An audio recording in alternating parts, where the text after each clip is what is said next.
Bonjour à tous, j'espère que vous allez excellemment bien. Aujourd'hui, on va faire le débrief de la finale de l'Euro 2022 entre l'Angleterre et l'Allemagne. On va revenir sur cette rencontre qui a permis à l'Angleterre de remporter son premier titre à l'Euro féminin face à l'Allemagne 2-1. Puis on essaiera de tirer un petit peu des enseignements de cet Euro 2022, de voir un petit peu quelles équipes ont progressé, quelles équipes ont régressé un petit peu dans ce tournoi. N'hésitez pas à vous abonner à la chaîne, à réagir dans les commentaires, à mettre un pouce bleu, à partager la vidéo sur les réseaux sociaux, notamment auprès de vos proches si vous pensez que ça peut les intéresser. Dans les commentaires, n'hésitez pas à me dire qui vous a plu, qui vous a déçu dans ce match. Et puis n'hésitez pas à vous abonner à la chaîne, à mettre la petite cloche, comme ça vous êtes au courant des dernières vidéos qui sortent sur la chaîne, notamment des vidéos cyclisme. Il y aura un petit peu de F1 également cette semaine, pour une semaine un peu plus calme en vidéo, sur ce début de mois d'août. Angleterre, Allemagne, victoire de l'Angleterre 2-1 face à l'Allemagne en prolongation grâce à un but de Chloé Kelly après une ouverture du score grâce à Ella Toone. Égalisation grâce à Lina Magull à la 79e minute. Lina Magull qui a été l'une des rares joueuses allemandes qui a vraiment produit du très bon jeu. Alors en fait le résultat de cette finale il commence avant ce match en fait avec la blessure de Popp qui a en fait énormément changé le match, car sans Popp, vous perdez quand même une énorme joueuse du côté de l'Allemagne. C'est-à-dire que Popp, c'est quand même un peu comme Ellen White, c'est une joueuse très importante, ou un peu comme Katoto du côté de l'équipe de France. C'est vraiment un pilier de cette équipe d'Allemagne, même encore plus que Katoto, parce que c'est un pilier du fait que c'est une joueuse très importante, qui a un rôle très important dans le jeu, mais qui est aussi très importante dans le collectif. Popp, c'est une joueuse qui est là depuis longtemps. C'est quasiment la meilleure joueuse de l'effectif allemand. Et à partir de ce moment-là, tu sais très bien que pour l'Allemagne, ça va être compliqué. Elles n'ont plus de point d'appui offensif. Et ça a été très compliqué offensivement pour l'Allemagne. Alors elles égalisent, mais grâce à une action de Magull qui est assez exceptionnelle.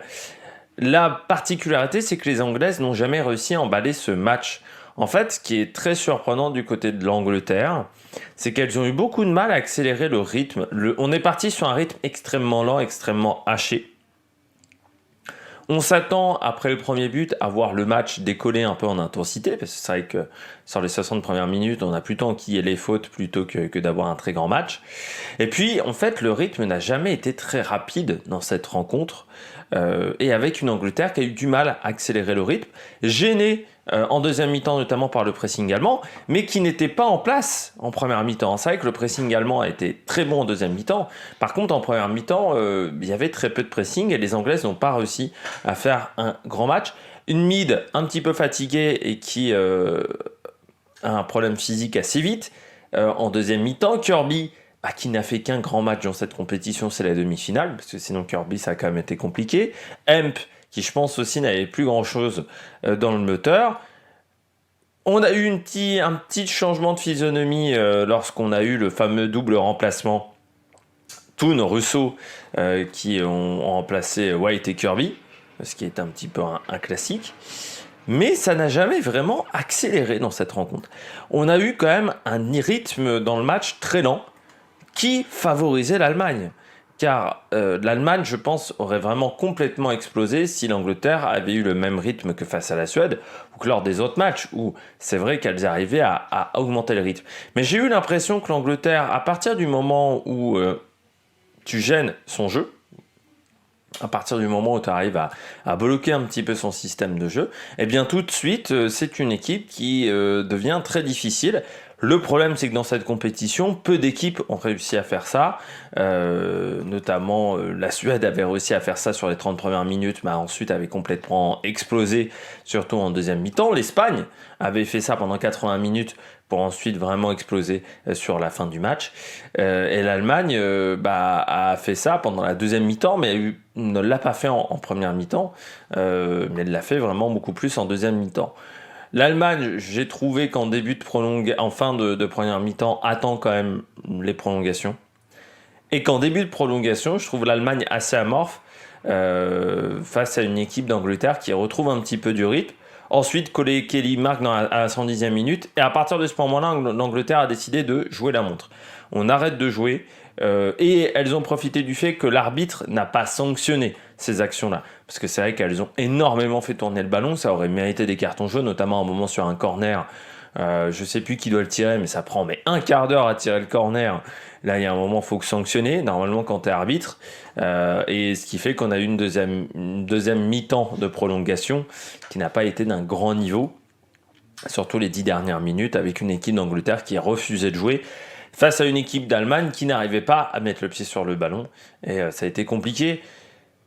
Victoire, pour moi, méritée des Anglaises par rapport à ce qu'elles ont proposé sur la fin du tournoi, par rapport à ce qu'elles ont montré également en début de match, où vraiment à un moment elles ont réussi à éteindre les Allemandes. L'Allemagne est quand même de retour et ça fait du bien avec un gros collectif. Il y a quelques points faibles dans cette équipe d'Allemagne. Je pense notamment à Debritz, je pense notamment à Schüller sur cette finale qui a été assez inexistante. Mais Debritz, par exemple, a eu du mal. Par contre, quand on regarde Magoul, Oberdorf, c'est très bien. La défense a très bien marché aussi.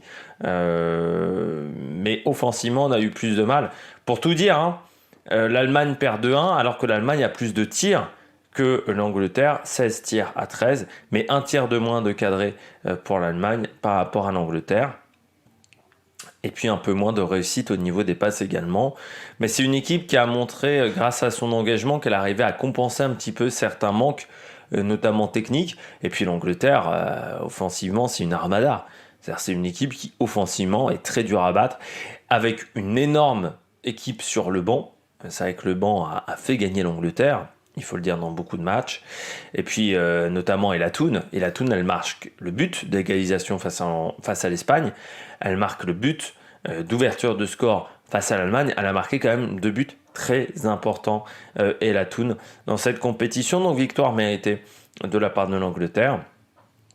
C'est fou de voir quand même en 10 ans ce qu'a réussi à faire l'Angleterre en 10-15 ans par rapport notamment à la France. Normalement, on aurait dû être en finale, même si on a fait un bon tournoi. Mais quand on voit aujourd'hui le niveau qu'arrive à proposer l'Angleterre, notamment à avoir 23 joueuses vraiment de grande qualité, nous en France, on n'arrive pas à proposer 23 joueuses de grande qualité. Il faudrait aussi qu'on se remette un petit peu en question au niveau fédéral, de voir ce qu'a réussi à faire l'Angleterre alors qu'elle n'avait pas de championnat professionnel, qu'elles étaient vraiment en retard par rapport à nous, et voir le retard qu'elles ont réussi à récupérer. Ça montre bien qu'on est capable de faire mieux. C'est le bilan un petit peu de cette Euro 2022. Pour la France, c'est un bilan quand même plutôt satisfaisant, avec une demi-finale. On est tombé face à l'Allemagne et on n'a jamais réussi à se défaire de l'Allemagne.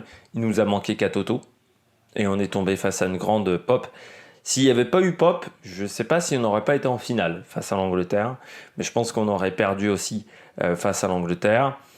C'est un tournoi où on voit quand même quelques équipes vraiment perdre pied. Je pense notamment à la Norvège qui a été en grande difficulté pendant tout ce tournoi. Ça montre aussi que les nations du Nord sont quand même beaucoup moins dominatrices qu'avant. Le retour de l'Allemagne, la confirmation de l'Angleterre, les Pays-Bas qui ont une équipe vieillissante et qui ont ont eu un tournoi décevant. Le Danemark, par exemple, qui n'a pas réussi à se qualifier aussi, ça c'est dommageable. Et puis la Belgique, qui a été quand même la belle surprise. L'Autriche qui confirme aussi que c'est une équipe sur laquelle il faudra compter au niveau européen. Et puis l'Italie, qui a été inexistante. L'Espagne, qui est tombée face à une grande équipe d'Angleterre en quart de finale, qui a tenu pendant 80 minutes, mais ensuite qui a lâché, notamment à cause du manque de joueuses importantes. Mais il y a des équipes qui ont déçu, c'est avec l'Italie. Je pense à la Norvège, je pense aux Pays-Bas, qui ont été des équipes décevantes. Il y a des équipes comme la France qui ont fait un tournoi correct, et il y a des équipes qui ont fait un grand tournoi. C'est la part de la Belgique. C'est le cas également de l'Angleterre et de l'Allemagne sur ces 3 semaines de compétition. Du côté de l'engouement dans les stades, on voit qu'en finale, il y a eu un engouement. Et puis je pense qu'en Angleterre, il y a des filles maintenant qui vont se mettre au football féminin. Ça, c'est clair et net. Après, moi, j'ai toujours le problème parce qu'on parle du nombre de places vendues. On dit oui, on a vendu énormément de places rapidement. Oui, sauf qu'on avait des stades à moitié ouverts. aussi. On n'avait pas des stades complètement ouverts, et c'est un petit peu comme la Coupe du Monde 2019. Pour le moment, on s'aperçoit que sur certains matchs, on n'arrive pas à remplir les stades sur les plus petits matchs, alors que sur une Coupe du Monde, on n'est pas obligé de fermer des tribunes pour faire croire que les stades sont remplis. Donc c'est un petit peu mon problème. En France, j'espère que ça va créer un petit peu de l'engouement, cette demi-finale, avec un championnat, surtout avoir plus de densité au niveau du championnat aussi, ça va être très important, surtout quand on voit ce que proposent les Anglaises en ce moment.